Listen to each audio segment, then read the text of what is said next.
ప్రభువునందు నాకు అత్యంత ప్రియమైనటువంటి వారులారా, మన ప్రభువును రక్షకుడునైనటువంటి యేసుక్రీస్తు వారి యొక్క శుభనామములు మీ అందరికీ నా హృదయపూర్వకమైన శుభములు వందనములు తెలియజేస్తున్నాను.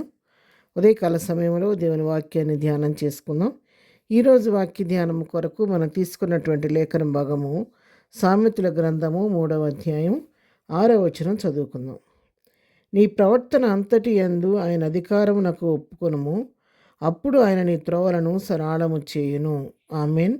దేవుని నామమునకు మహిమ కలుగును గాక. ఈ మాటలు జ్ఞాని అయిన సొలొమోను రాస్తున్నటువంటి మాటలు. మరి సొలొమోను విశేషమైన జ్ఞానాన్ని, వివేకాన్ని పొందుకున్నటువంటి వ్యక్తి. సొలొమోను అంతటి జ్ఞానం కలిగిన వ్యక్తి తనకు ముందుగా లేరు, తర్వాత కూడా అటువంటి వ్యక్తి ఉండరని చెప్పని ప్రభువే సొలొమోను గురించి సాక్ష్యం ఇచ్చాడు. అంత సొలొమోను అన్నీ పరీక్షించిన తర్వాత, ప్రతిదానిని బాగుగా వివేచించి పరీక్షించిన తర్వాత ఆయన మనసులో ఒక నిర్ణయానికి వచ్చి తన యొక్క అభిప్రాయాన్ని, తను ఏదైతే జీవితంలో నేర్చుకున్నాడో, ఏదైతే అనుభవపూర్వకంగా తెలుసుకున్నాడో ఆ సత్యాన్ని మనకు తెలియచేస్తూ రాశాడు. ఇవి దీంట్లో సామెతల గ్రంథంలోను ప్రసంగి గ్రంథంలోను మరి యొక్క సారాంశాన్ని ఇక్కడ రాసినట్టుగా మనం చూస్తాం. ప్రసంగులు ఏమంటాడంటే వ్యర్థము సమస్తమును వ్యర్థమే అంటాడు.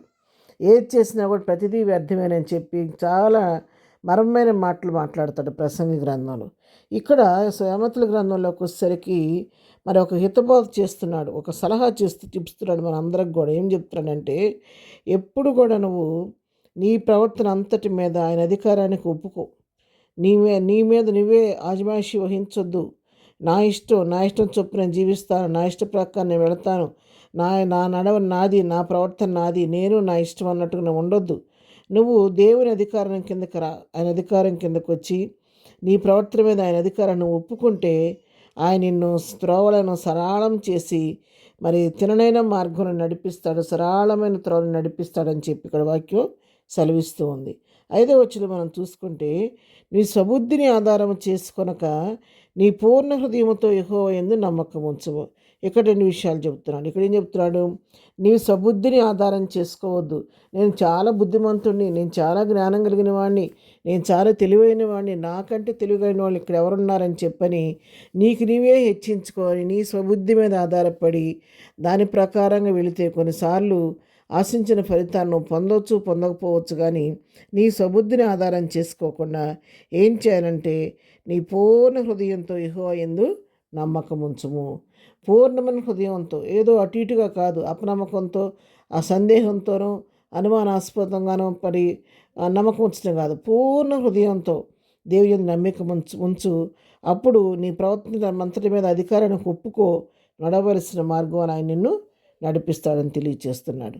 ఎందుకంటే కొన్నిసార్లు మనం ఏం చేస్తామంటే మనకు తోచిందే కరెక్ట్ అనిపిస్తుంది, మనం చేసేదే కరెక్ట్ అనిపిస్తుంది.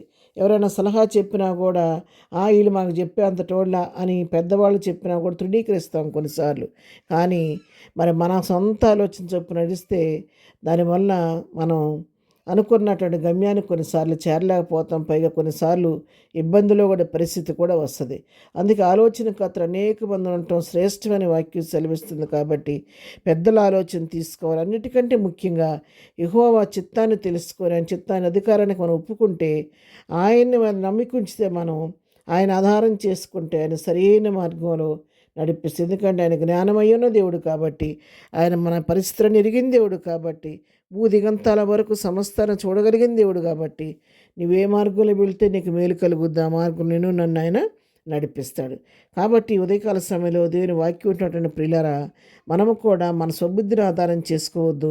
మరి హృదయపూర్వకంగా ప్రభు యందు నమ్మకం ఇస్తాడు. నమ్మదగిన దేవుడు కాబట్టి, నమ్మకంగా మన పట్ల తన కార్యం నెరవేరుస్తాడు. కాబట్టి నమ్మదగిన దేవుడికి, మన చిత్తానికి ఆయన లోబడి ఆయన అధికారం కింద మనం ఒప్పుకుంటే, మన ప్రవర్తన అంతటి మీద అధికారానికి ఒప్పుకుంటే ఆయన మనలను సరళమైన త్రోవల్లో నడిపించి గమ్యానికి చేర్చే దేవుడు. కాబట్టి ఆ విధంగా ప్రభు చిత్తానికి లోబడి విధేయులమై ప్రభు కృపలో ముందుకు సాగిపోదాం. ప్రార్థన. ప్రేమగలిగిన తండ్రి, పరిశుద్ధుడా, నీ పాదములకు వందనాలు. ఉదయకాలం మాకు ఇచ్చిన శ్రేష్టమైన వాక్యం బట్టి నీ వందనాలనైనా. మేము ప్రభువా మా సొంత ఆలోచన చొప్పున నడవకుండా మా ప్రవర్తన అంతటి మీద నీ అధికారానికి ఒప్పుకొని ప్రభువా పూర్ణ హృదయంతో నేను నమ్మిక ఉంచి నీ యందు మరి మా స్వబుద్ధిని ఆధారం చేసుకోకుండా నీ చిత్తం గ్రహించుకొని ముందుకు సాగిపోయే కృప మాకందరికీ దయచేయండి. ప్రతి వారి అవసరాల క్రీడుకుల ఇబ్బంది మీ నామలో తీర్చండి. దినం బర్త్డే మ్యారేజ్ చేసుకుని నన్ను దీవించండి, ఆశీర్వదించండి.